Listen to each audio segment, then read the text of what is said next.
Solo basag session ang ganap ko sa araw na to mga boss. At nagluto tayo ng pulutan na chicken tenders at bangus sisig. Kaya di ko na patatagalin to. Tara, simulan na nating maghiwa nitong kalahating kilong chicken breast. At habang hinihiwa ko yan, nanonood nga pala ako ngayon ng Moana dito kay Look TV. Napakarami mong mapagpipili ang movies, TV show, American show, K-drama at anime kay Look TV. Available to sa App Store at Play Store for free. Tas yan, timplahan natin ng asin at paminta tong boneless bangus mga boss. Sabay budburan natin ng harina para pag pinirito natin hindi matalsik. Ednis tayo ng kalan, lagay tayo ng semi-gear oil na mantika. At syempre nung uminit, hulog na natin yung bangus. At habang nakasalang yan, sibak naman tayo ngayon ng sibuyas. Gagamitin nating pangsisig yan mga boss. Sunod na rin nating hiwain tong siling berde at siling labuyo. Sabay 3 pirasong kalamansi na rin. Tapos yan, balikan na natin tong piniprito nating bangus. Saglit lang naman lutuin yan. Ahon na natin to after 10 minutes. Sabay itong manok na binray natin, i-drain na natin yung tubig. Sabay saka natin timplahan ng chicken powder, black pepper, asin, paprika, garlic and onion powder at isang itlog. Sabay yan, haluin natin maigi mga boss para kumapit yung pampalasa. Sabay rekta coating natin sa harina. Bomba tayo ng kalan, lagay tayo ng bagong mantika at isalang na natin to.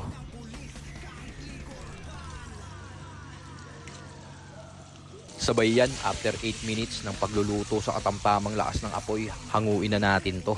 Tas tong huling salang, lagay na natin to. Tingnan nyo naman mga boss, kalahating kilong chicken breast lang yan at napakaraming pulutan na ang kaya mong gawin dyan. Rekta lagay na natin yan dito sa platong may lettuce para maganda ganap. At ito na ang ating chicken tenders. Gawa naman tayo ng dipping sauce. Pagsamahin lang natin tong mayonnaise at hot sauce. At ito na mismo ang mabisang sausawan ng ating manok. Dito naman tayo sa ating boneless bangus. Tanggalin natin yung laman sa kanyang balat. Sabay himayin natin ng bahagya. Sabay saka natin lagay itong sibuyas, siling berde at labuyo. Tigaan ng kalamansi, timplahan ng konting seasoning, pamintang powder at mayonnaise. Sabay haluin lang natin maigi mga boss. At meron na tayong healthy na mabisa na pulutan. Sabay rekta lagay na natin dito sa platong may lettuce para maganda tignan mga boss. Nilagyan ko na lang yan ng siling berde at labuyo sa ibabaw, pinaka-garnishing niya. At ito na mga boss, tapos na akong magluto ng pulutan para sa aking solo basag session. Nakagawa tayo ng chicken tenders at bangus sisig. So paano mga boss? Tara! Tagay na. Yun mga boss, ngayong gabi, ito yung nagawa kong mabisang pulutan. Nakagawa ko ng bangus sisig at chicken tenders. Midnight tagay ito mga boss. Solo basag. Yellow mga boss. Yun, yung mataas. Tagay po. Tikim tayo ngayon ng pulutan. Quality to mga boss, oh. Talaga naman.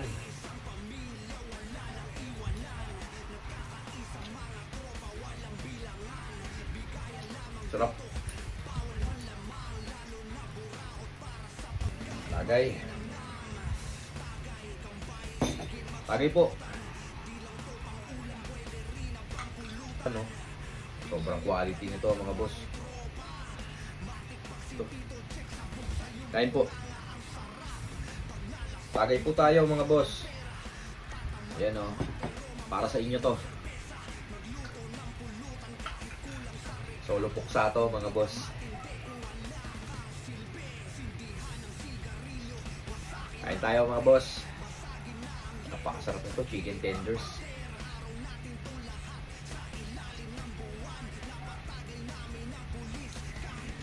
Tagay pa mga boss.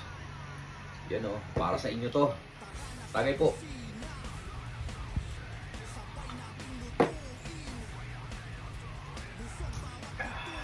Tagay tayo mga bossing.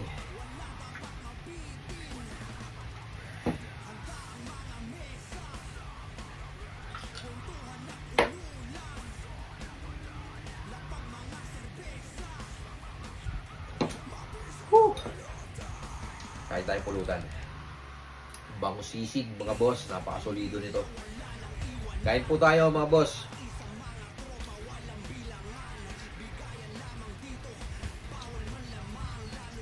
Tagay po. Para sa mga kapanalig ko to mga boss.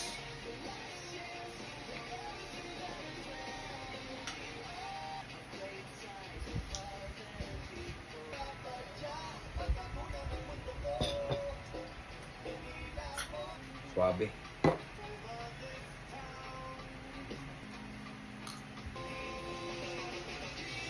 Tagay mga bossing.